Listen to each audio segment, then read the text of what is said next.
October 14 செவ்வாய்க்கிழமை. தேவனுடைய பாரத்தை பகிர்ந்து கொள்ளுங்கள். ஒருவரும் இல்லை என்று கண்டு விண்ணப்பம் பண்ணுகிறவன் இல்லை என்று ஆச்சரியப்பட்டார். ஏசாயா 59:16.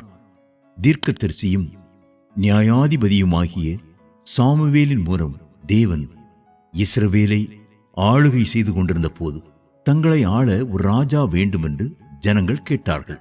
ஜனங்கள் தன்னை தள்ளிவிட்டார்கள் என்று சாமுவேல் கர்த்தரிடத்தில் கூறிய போது அவர்கள் உன்னை தள்ளவில்லை, நான் அவர்களை ஆளாதபடிக்கு என்னைத்தான் தள்ளினார்கள். 1 சாமுவேல் 8:7 என்று கூறினார்.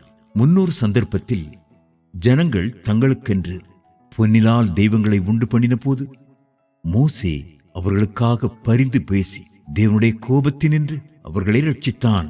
யாத்ராகமம் 32:31-34 வரை.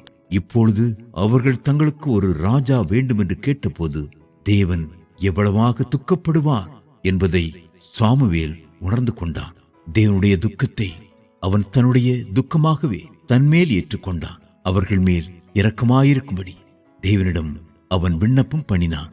எல்லாராலும் இவ்விதமாக ஜெபிக்க முடியாது.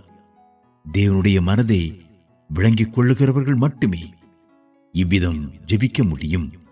விண்ணப்பம் பண்ணுகிறவன் ஒருவனும் இல்லை என்று தேவன் ஆச்சரியப்பட்டார் என்று ஏசாயா 59:16 நாம் வாசிக்கிறோம். பரிந்து பேசுகிறவன் ஒருவனும் இல்லை என்று தேவன் இன்றும் ஆச்சரியப்படுகிறார்.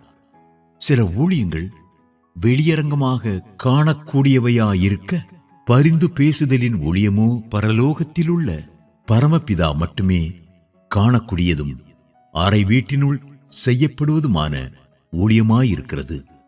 பரிசுத்த ஆவியானவர் நமக்காக பரிந்து பேசுகிறவராக இருக்கிறார். ஆவியானவர் தாமே வாக்கு கடங்காத பெருமூச்சுகளோடு நமக்காக வேண்டுதல் செய்கிறார். ரோமர் 8:26. நமக்காக வேண்டுதல் செய்யும்படி கர்த்தராகிய இயேசு எப்பொழுதும் உயிரோடு இருக்கிறார். எபிரேயர் 7:25. அப்படியெனில் கிருபாசனத்துக்கு முன்பாக நம்முடைய இடைவிடாத பரிந்து பேசுதலின் மூலம் நாம் தேவனுடைய பாரத்தை பகிர்ந்து கொள்ள வேண்டும் அல்லவா? அப்படிப்பட்ட பரிந்துரையாளர்களை அன்றோ தேவன் தேடிக்கொண்டிருக்கிறார்.